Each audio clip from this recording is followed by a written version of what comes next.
Friends to विटोर classes. So हम एक और वीडियो आपके लेके आए जो कि CGCL 2023 का पेपर है 10 मार्च शिफ्ट 1 का। तो चलिए इसे हम लोग सॉल्व करते हैं। तो पहला सवाल हमारा for 4 cot A equal to 5 हमें 6 sec A और 10 A निकालना है। ठीक है, तो इसे बहुत सारे तरीके से सॉल्व कर सकते हैं। तो सबसे पहले हम cot A निकाल लेंगे जो कि दिया हुआ है यहाँ पे। तो cot A हो जाएगा आपका 5/4, 10A कितना हो जाएगा 4/5। ठीक है, तो एक फॉर्मूला हमें चाहिए क्या 6 sec A और 10A। तो 10A तो मिल गया, sec A चाहिए। तो एक फॉर्मूला हमारे पास sec square A minus 10 square A equal to 1। तो ये 4/5 का स्क्वायर इक्वल टू 1, ये हो गया sec स्क्वायर A। तो ये sec स्क्वायर A इधर आके 1 प्लस ये हो जाएगा आपका 16/25, तो ये आएगा 41/25। तो sec A हमारा हो जाएगा रूट ओवर 41/25, तो 41/25 सिर्फ। ठीक है, अब मल्टीप्लाई करना होगा 6 इंटू sec A कितना है रूट 41/5 और 10A कितना है 4/5। तो कुछ तो कटेगा नहीं, तो 24। तो ये आ गया हमारा आंसर। ठीक है, अब एक चीज़ ध्यान दीजिएगा हमेशा कि 6 भी वहाँ पे दिया हुआ है, तो इसे प्लीज़ मिस मत करिएगा। अगला क्वेश्चन बोला a plus B plus C बराबर 0 है। तो हमें a और a square plus B square plus C square equal to 40 है। तो हमें 4ab 4bc और 4ca का मान निकालना होगा। तो हम जानते हैं a प्लस बी प्लस सी अगर 0 है तो a प्लस बी प्लस सी को होल स्क्वायर इक्वल टू भी 0 होगा। तो अगर a square plus B square plus C square 2 bracket में ए बी बी सी सी है 0, तो ये कितना हो गया आपका 40 आगे इधर घटा देंगे हम लोग। तो 2ab plus B C plus C A equal to -40 और हमें निकालना कितना है 4 सबसे यहाँ तक 2 से गुना कर देंगे दोनों साइड, तो ये 4 भी आ जाएगा। तो -80 हमारा आंसर हो गया। अगला क्वेश्चन हमारा x equal to 7 y equal to 2। हमें ये x³ minus Y cube by X square minus Y square minus 3xy बटा x प्लस वाई का सॉल्व करना है। तो सबसे पहले हमें x³ माइनस वाई का फॉर्मूला लिखना होगा। फॉर्मूला होगा x minus Y X square plus X Y plus this, और नीचे आपका x plus Y X minus Y भी लिख सकते हैं और इसको ऐसे ही छोड़ देते हैं। ठीक है, तो देखिए x माइनस वाई कट गया, एलसीएम लेंगे तो x प्लस वाई आएगा दोनों में। यहाँ आ जाएगा आपका X square plus X Y plus Y square minus 3xy, जो कि हो जाएगा X square plus Y square minus 2xy by X plus Y. ऊपर हो गया x माइनस वाई का होल स्क्वायर और नीचे हो गया x प्लस वाई। तो x कितना है 7 y 2, तो 5 का स्क्वायर 25 और x प्लस वाई 7 प्लस 2 9, तो 25/9 हमारा आंसर ये है। अगला question triangle P Q R में पी क्यू बराबर 10 है और क्यू आर बराबर 12 है और अर्ध परिमाप 17 है, तो पी आर की लंबाई कितनी होगी। तो अर्ध परिमाप क्या हो जाएगा P Q plus Q R plus P R by 2 equal to 17। तो 2 से गुना हो गया 34। पी क्यू 10 है, ये 12 है, पी आर ये 34, तो पी आर हो गया आपका 12। ठीक है, तो इस तरीके से इसको हम लोग सॉल्व कर सकते हैं। तो option number 4 10a plus sec A का मान दिया k, तो साइन ए कितना होगा। तो फिर से एक फॉर्मूला हमारे पास था जो पहले यूज़ किए थे हम लोग, sec square A minus 10 square A equal to 1 होता है। तो इसका फॉर्मूला हो जाएगा sec A plus 10a sec A minus 10a equal to 1, तो ये हो गया k आपका। तो sec A minus 10a equal to 1/k। और ये अगर और हमें क्वेश्चन में ये दिया हुआ था कि तुम दोनों का ऐड करें तो 10a कट गया, तो आ जाएगा sec A 2 sec A equal to k plus 1/k, दोनों ऐड करेंगे तो जाएगा k स्क्वायर प्लस 1। तो sec A कितना हो जाएगा हमारा k स्क्वायर प्लस 1/2k। तो sec A मिल गया हमें ये, तो sec A कितना होता है h/b, तो h हमारा ये हो गया, b हमारा ये हो गया है। ठीक है, तो अगर जब आप पाइथागोरस यूज़ करिएगा H square equal to P square plus B square, तो अगर आप सॉल्व करिएगा तो आपका लास्ट में वो जो आपका h निकलेगा वो निकलेगा के स्क्वायर माइनस 1। प्लीज़ आप सॉल्व करके देखिए, आपका वही आंसर आएगा। ठीक है, बस। तो साइन क्या होगा, p बाई एच, तो p हमारा के स्क्वायर बाई माइनस 1 और h हमारा के स्क्वायर प्लस 1, तो ये आंसर हो गया। ये आपका ट्राइड होता है, ये ध्यान रखिए, के स्क्वायर प्लस 1 के स्क्वायर माइनस 1 2 के, एक ट्राइड होता है, याद रखिएगा। एक नाव धारा के प्रतिकूल 9 घंटे में 36 किलोमीटर, प्रतिकूल मतलब अप स्ट्रीम, ठीक है, 9 घंटे में 36 किलोमीटर, और समान दूरी धारा के अनुकूल 3 घंटे में तय करती है। तो देखिए, हम लोग नाव की गति x पकड़ लेंगे और बोट की गति y पकड़ लेंगे। जब धारा के प्रतिकूल जाएगा तो दोनों गति घटता ही हमें पता है। ये 36 किलोमीटर घंटा 9 तो 4 आ गया, और धारा के अनुकूल ये जुटता है तो 36 बाई 3 मतलब 12। ठीक है, तो यहाँ से निकलना स्थिर या 9 की गति, तो दोनों को ऐड करेंगे तो वाई वाई कट गया, 2x इक्वल टू 16, तो x इक्वल टू 8। अगला क्वेश्चन, श्रृंखला -9 -6 में कितने पद लिए जाने के सभी पदों का योग 45 हो जाए। ठीक है, तो कितने सारे पद लिए जाए कि सारा पद का योग 47 हो जाए। तो इसके लिए ये आपका AP एक तरह का है, मतलब समांतर श्रेणी कह सकते हैं इसे, जिसका अंतर जो होगा -6 -9 से घटाएंगे तो -6 + 9 3 आएगा। इसका जो सभी पदों का फॉर्मूला होता है वो होता है n/2 2a n-1 into D. ठीक है, तो a हमारे यहाँ पे -9 है, ये पहला टर्म को हम लोग a बोलते हैं, तो ये -18 हो गया, और अंतर हमारा 3 था तो यहाँ पे 3 बिठा देंगे, n/2 -18, ये हो जाएगा आपका +3n -3, तो n/2 -18, और ये हो जाएगा आपका -21 + 3n। ठीक है, तो इस तरीके से इसको हम लोग सॉल्व करेंगे। तो देखिए, अगर आप चाहे तो यहाँ पे ये इक्वल टू 45 बिठा के n का वैल्यू निकाल सकते हैं, बट आपका मिडिल टर्म फैक्टर आ जाएगा। ठीक है, आप वैसे भी कर सकते हैं, और नहीं तो आप क्या करें कि n का वैल्यू यहाँ से बिठा के देखिए 45 किस में आ रहा है, जल्दी सॉल्व होने के चांसेस है। तो हम ऐसा ही नंबर मानेंगे जो 2 से कटेगा, पहले तो कोशिश करेंगे, तो 10 ही मानते हैं। ठीक है, तो 10 कटेगा तो 10/2 5 -1 3 इंटू 10, तो 30, और -21 9 आ गया, तो 5 इंटू 9 45 आ गया, यही 10 ही हमारा आंसर था। अगला क्वेश्चन, इसका मान क्या होगा।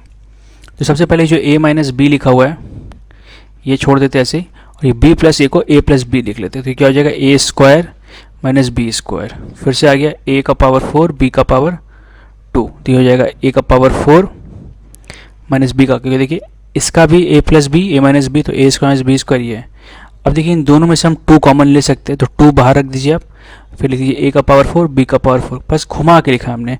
ये b ऐसे 2 + 4 और 4 + 2 एक ही होता है, ये और ये a - b a + b, तो a4 का स्क्वायर कितना होगा 8, और b 8 इंटू 2। ठीक है, अगला क्वेश्चन, राज अकेले कार्य को 20 दिन में पूरा कर सकता है, प्रताप अकेले उसी कार्य को राज और लिए गए समय के आधे समय में पूरा कर, दोनों मिलकर कुल कार्य का 3/5 भाग कितने दिन में पूरा करेंगे। तो राज अकेले उस काम को कितना दिन में करता है 20 दिन में, प्रताप राज्य द्वारा किए गए समय के आधे समय में पूरा करता है, तो 10 दिन में, तो दोनों के कैल्शियम लेंगे 40, तो एक दिन में 2 काम करेगा, एक दिन में ये 4 काम करेगा, टोटल कितना काम करेगा एक दिन में 6 दिन। ठीक है, तो एक काम 6 दिन में करेगा, सॉरी एक दिन में 6 काम करेगा, 1 डे इक्वल टू 6 वर्क किया, 6 दिन 6 काम इक्वल टू 1 दिन। ठीक है, तो बोला गया इसका 3/5 काम करना है, तो 40 का 3/5 तो 24, तो 6 काम करता है एक दिन में, तो 24 काम 4 दिन में। अगला क्वेश्चन, एक व्यापारी अंकित मूल्य पर 20% की छूट देता है, यदि 20% का लाभ अर्जित करना चाहता है तो अंकित मूल्य क्रय मूल्य से कितने प्रतिशत अधिक होगा। बोला क्या गया है, एक व्यापारी अंकित मूल्य पर 20% की छूट देता है। तो एक व्यापारी है यहाँ से MP में, अगर वो 20% 80% बचेगा तो भी हमारा SP निकलेगा, और बोला है कि सीपी पे, वो सीपी पे 20% का लाभ करवाना चाहता है। तो सीपी अगर 120% निकालेंगे हम लोग तो भी एसपी निकलेगा, तो दोनों आपस में बराबर हो गए। तो M P into 80/100 equal to C P into 120/100। तो 100 कट गया, M P by C P कितना जाएगा 120/80। तो 40 से 3 बार में, ये 2 बार में। तो क्रय मूल्य से कितना प्रतिशत अधिक होगा, तो कितना क्रय मूल्य 2 आ गया, ये 3 कितना अधिक बैठा है 1, किससे अधिक है क्रय मूल्य से, तो 50%। अगला क्वेश्चन, इसका आंसर 0 होगा। क्यों? क्योंकि देखिए जब भी आपके पास कॉस और साइन ऐसे दिया रहेगा और अगर आप इन दोनों के एंगल को जोड़िएगा, ये 50 प्लस है, ये 40 माइनस है, अगर आप इन दोनों को जोड़िएगा ऐसे तो क्या होगा आपका, ये कट के अगर 90 आ गया मतलब इन दोनों का मान बराबर है। तो अगर दो चीज़ का मान बराबर उसको घटाएंगे तो कितना है 0 ही आएगा। अब 0 बाई कुछ हो 0 ही हो। अगला क्वेश्चन, यदि गोले की त्रिज्या 10 मीटर 10% कम कर दी जाए तो गोले की आयतन कितने प्रतिशत कम होगी। ठीक है, तो ये इस तरीके से हम लोग करेंगे कि देखिए ये बेसिकली क्यूब का काम है। क्यूब में हम इसे बार बार करते जाएंगे तो हमारा आंसर आ जाएगा। ठीक है, अब वो देखिए मान लेते हैं, देखिए जब भी गोला का बात आएगा, जब हम लोग किसी क्षेत्र के बारे में बात करेंगे तो 2 बार करेंगे और गोला का बारे में आएगा तो 3 बार करेंगे। ठीक है, तो सबसे पहले 10% घटा तो कितना बचेगा 90/100, फिर बचेगा 90/100, फिर बचेगा 90/100। तो ये 0 0 0 0 सब कट गया, तो ये आएगा 729/1000। ठीक है, ये इतना बचेगा। मान लीजिए टोटल अगर स्टार्टिंग में x होता तो कितना है 7x, तो ये नया वाला तो कितना घट गया आपका, बस 1000 से x से घटा देंगे तो 1000 से घटाएंगे ये, तो ये आपको बचेगा 271x/1000। ठीक है, इंटू 100 करेंगे तो परसेंट निकल जाएगा, तो 27.1। ठीक है, करना कुछ नहीं था, जब क्यूब रहेगा तो 3 बार करिएगा ऐसे करके और फिर उसे घटा दीजिएगा नंबर से मान के। मान लीजिए ये निकला था तो 1 से घटा देते, जो भी आता है उसे 100 से गुना कर देंगे। अगर आपका क्षेत्रफल के बारे में होता तो अब 2 बार करते निकल जाता। ठीक है, अगला क्वेश्चन, विजय 14 रुपये प्रति दर्जन के दर से केले बेचता है और 40% लाभ अर्जित करता है। केले के क्रय मूल्य में 30% की वृद्धि हो जाती है। यदि विक्रय मूल्य समान रहता है तो उसका नया लाभ प्रतिशत क्या है। देखिए सबसे पहले भैया 14 रुपये में प्रति दर्जन बेचना, तो 12 किलो का दाम कितना हो गया 14 रुपये। एक केले का दाम 14/12 मतलब 7/6। तो 7/6 क्या हो गया, एक केले का दाम हो गया जो बेच रहे हैं। इस पे भी वो 40% लाभ कमा रहा है। तो अगर सीपी पे 140% हम लोग निकाल देते हैं तो भी ये आना चाहिए था। 0 0 काट दो, 7 से कटाइए, 5 बार में 7 7 ऊपर कट गया, तो सीपी आ गया 5/6। ठीक है, बोला क्रय मूल्य में 30% की वृद्धि हो जाती है। तो पहले क्रय मूल्य कितना था 5/6, अब इसमें 30% की वृद्धि हो गई तो 65 ये आ जाएगा पहले से। हाँ ठीक है, 65/60 ये हो गया नया क्रय मूल्य। ठीक है, अब नया क्रय मूल्य ये है, तो यदि विक्रय मूल्य समान रहे तो प्रतिशत नया लाभ कितना होगा। तो पहले इनसे, ये मेरा विक्रय मूल्य था, ये मेरा क्रय मूल्य है, तो दोनों को घटा देते हैं। 7/6 से 65/60 को, तो लसा आएगा 60, 10 70 माइनस 65, तो 5/60 मतलब 12। तो 1/12 लाभ हो रहा है। और किस पे लाभ हो रहा है, क्रय मूल्य पे।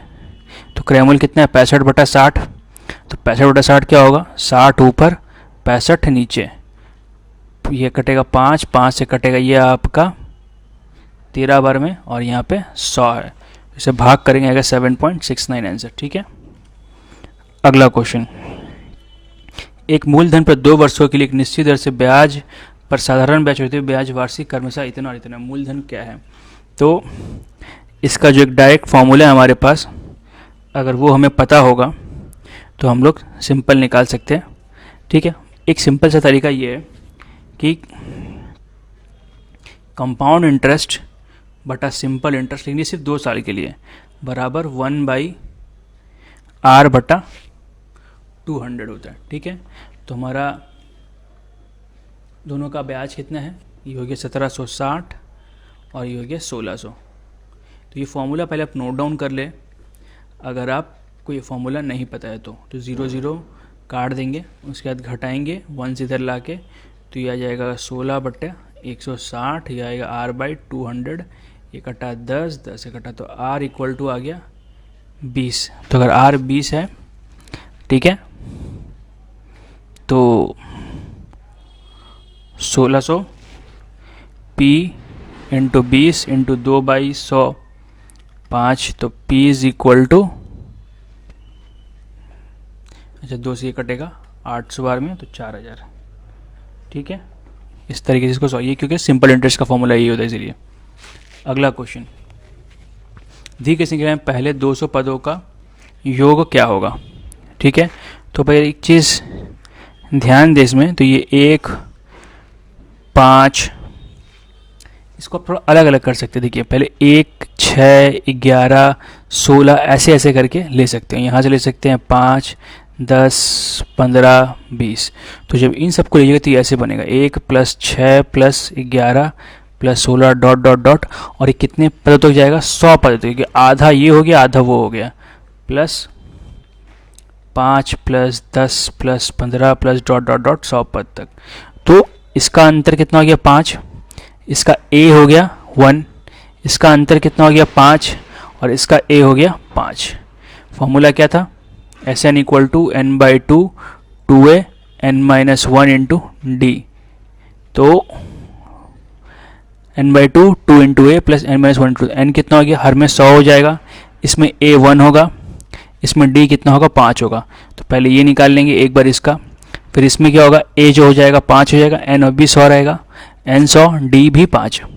सॉल्व करेंगे, दोनों को जोड़ेंगे, आंसर आ जाएगा। ठीक है, तो प्लीज़ इसे बहुत ही ध्यान से करें, और मुझे आपका आंसर आ गया होगा तो प्लीज़ आंसर आप चेक करके मार्क कर ले, ये 50,100 है। ठीक है, अगला क्वेश्चन बोला है एक त्रिभुज है P और Q, x और y भुजाओं पर P और Q 2 बिंदु हैं।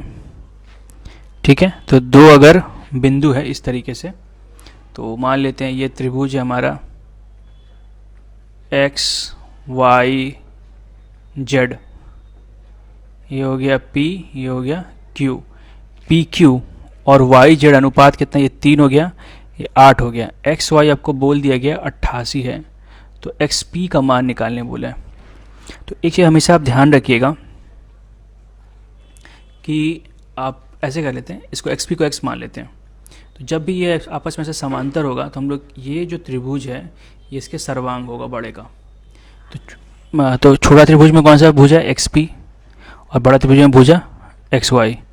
छोटा त्रिभुज में पी क्यू, बड़ा में वाई जेड। तो एक्स पी मेरा एक्स हो गया, वाई जेड मेरा 88 हो गया, पी क्यू मेरा 3 हो गया, वाई जेड मेरा 8 हो गया, तो 11 से तो एक्स इक्वल टू 33। ठीक है, अगला क्वेश्चन बोला दो वृत्त एक दूसरे पर इस प्रकार प्रतिच्छेद करते हैं कि प्रत्येक वृत्त एक दूसरे के केंद्र से होकर गुजरते हैं। तो ये सवाल पहले के वीडियो में भी है, अगर आपने फॉलो किया होगा तो आपका ज़रूर बनना था सवाल। ठीक है, तो ये इसका केंद्र है, ये इसका केंद्र है। यदि उभनिष्ठ जीवा 14√3, मतलब ये जो जीवा है ये कॉमन कॉर्ड 14√3 है। तो अगर आप इसको ध्यान से देखिएगा, जोड़िएगा, तो ये एक तरह से क्या बनेगा, समबाहु त्रिभुज बनेगा। देखिए यहाँ से भी त्रिज्या है, यहाँ से यहाँ भी त्रिज्या है, और यहाँ से यहाँ भी त्रिज्या है। ये ड्राइंग थोड़ा अलग बन गई, तो ये तीनों आपस में बराबर होता है। तो इसकी लंबाई अगर मान लीजिए 14√3 है, तो ये तो आधा ही होगा इसका, तो ये हो गया 7√3। तो किसी भी समबाहु त्रिभुज का भुजा ऊंचाई क्या होता है, √3a/2, जो कि कितना दिया आपका 7√3, तो √3 कट गया, तो a इक्वल टू 14 हो गया। ठीक है, और दूसरा इसमें क्या होगा कि जैसे ही 14 आया तो 14 क्या है, त्रिज्या भी है, तो बोला है दोनों के परिधि, परिधि मतलब सरकमफेरेंस, सरकमफेरेंस कितना होगा, तो एक का सरफेरेंस कितना होगा 2πr, इसको 2 से गुना करेंगे दोनों का निकल जाएगा, तो 2 इंटू 22/7 इंटू 14 इंटू 2, तो ये कटा 2 बार में, तो ये 8 176। ठीक है, अगला क्वेश्चन बोला है यदि दो बेलनों के आयतन का अनुपात 6:1 है और उनकी ऊंचाई 1:6 है तो उनकी त्रिज्याओं का अनुपात क्या होगा। तो दो बेलन है तो उनका आयतन का, तो दोनों एक R1 एक R2 मानते हैं, तो बेलन हो गया पाई R1 square H1 square pi R2 square, sorry H2 हो गया, ये हो गया 6/1, तो पाई पाई कट गया, ऊंचाई का अनुपात दिया 1/6, यहाँ लिख लेते हैं R1/R2 का होल स्क्वायर, और ये हो गया 1/6, 6/1, तो 36 हो गया बटा 1 आ गया, तो R1/R2 का स्क्वायर, ये हो गया 36, मतलब 6 का स्क्वायर नीचे 1 का स्क्वायर, तो R1/R2 कितना हो गया 6:1। ठीक है, अगला क्वेश्चन बोला त्रिभुज XYZ में C इस त्रिभुज का परिकेंद्र है, तो ये बना देते हैं हम लोग XYZ, ये X ये Y ये Z, ये हो गया परिकेंद्र। ठीक है, तो परिकेंद्र मतलब क्या हो गया, ये हो गया त्रिज्या, और ये बनेगा वृत्त, तो ये बना लेते हैं हम लोग, बोल दिया है एंगल Y जो है वो 50 डिग्री है, और ये जो है ये 70 डिग्री है, तो पूछा YCZ मतलब ये एंगल पूछे। देखिए अगर बड़े त्रिभुज में देखेंगे XYZ में ये 50 या 70 है, दोनों जोड़े कितना 120, तो 120 है तो ये 60 हो गया, तो ये सरकमफेरेंस से बना है, ये परिधि पे बना है, तो जो केंद्र बनेगा क्या होगा इसका डबल होगा, तो हो गया 120।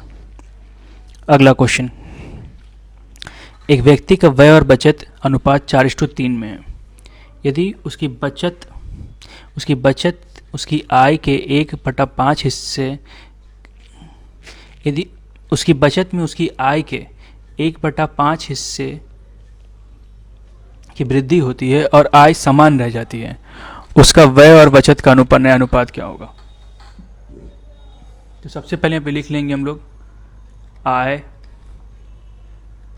बचत और खर्च, तो व्यय और बचत का अनुपात दिया है, व्यय मतलब ये व्यय हो गया। ठीक है, तो ये अच्छा सीधा लिखते हैं तो गलती हो सकता है, ये व्यय हो गया और ये बचत हो गया, तो व्यय कितना है हमारा 4 है तो 40 मान लेते हैं, और बचत को 30 मान लेते हैं, तो कमाई कितना हो गया 70। अब बोलो उसकी बचत में उसकी आय के 1/5 हिस्से की वृद्धि होगी, तो उसका आय 1/5 कितना होगा 14, तो ये हो गया 44, और उसकी आय समान रहती है, आय समान ही है अभी तक, ये 26 होगा, सॉरी घटाएंगे तो ये आएगा 26 होगा, तो ये आएगा 13, ये आएगा 22। ठीक है, ये गलती हो गई थी घटाने में, तो कभी कभी बहुत सिली मिस्टेक्स होते हैं जो आपको ध्यान में नहीं रहते। तो अगला क्वेश्चन हमारा ये है, एक विद्यालय के 286 विद्यार्थी की ऊंचाई का औसत 50 इकाई है, यदि लड़कों की ऊंचाई का औसत 15 इकाई है और लड़कियों की औसत का ऊंचाई 31 इकाई है, तो लड़कों और लड़कियों की कुल ऊंचाई क्रमशः अनुपात के, तो लड़कों की कुल ऊंचाई और लड़कियों की कुल ऊंचाई का क्रमशः अनुपात कितना है। ठीक है, तो एक विद्यालय में 286 विद्यार्थी हैं जिसका औसत 50 इकाई है। ठीक है, तो टोटल लंबाई कितनी हो जाएगी 286 इंटू 50, ये हो गई टोटल लंबाई। ठीक है, अब मान लेते हैं यहां से कि लड़कों की संख्या कितनी है y। ठीक है, बॉयज गर्ल्स, तो लड़कों की संख्या अगर y मान लेते हैं तो लड़कियां कितनी हो 286 माइनस y, तो इनका टोटल हाइट कितना हो जाएगा 53y, और इनका कितना हो जाएगा 286 माइनस वाई इंटू 31। तो अगर इन दोनों को भी जोड़ेंगे तो यहाँ से 286 इंटू 50 ही आएगा। तो अगर इसको हम लोग सॉल्व करेंगे पूरे तरीके से, तो यहाँ से सॉल्व करना आपकी जिम्मेदारी है। वाई हो जाएगा आपका 247। ठीक है, पूछा क्या है, लड़कों की कुल ऊंचाई, तो 53 इंटू 247, ये हो जाएगा 286 माइनस 247, तो ये आपका क्या 39 इंटू 31। बस इसे सॉल्व करेंगे और हमारा आंसर आ जाएगा। ठीक है, तो ये होगा आपका 1007:93। ठीक है, अगला क्वेश्चन, और ये क्वेश्चन यहीं पे ख़त्म होता है। सो अगर आपको अच्छा लगा हो वीडियो तो प्लीज़ इसे लाइक करें, कमेंट करें, शेयर करें, सब्सक्राइब करें। चैनल को देखने के लिए thank you and all the best for your exams friends.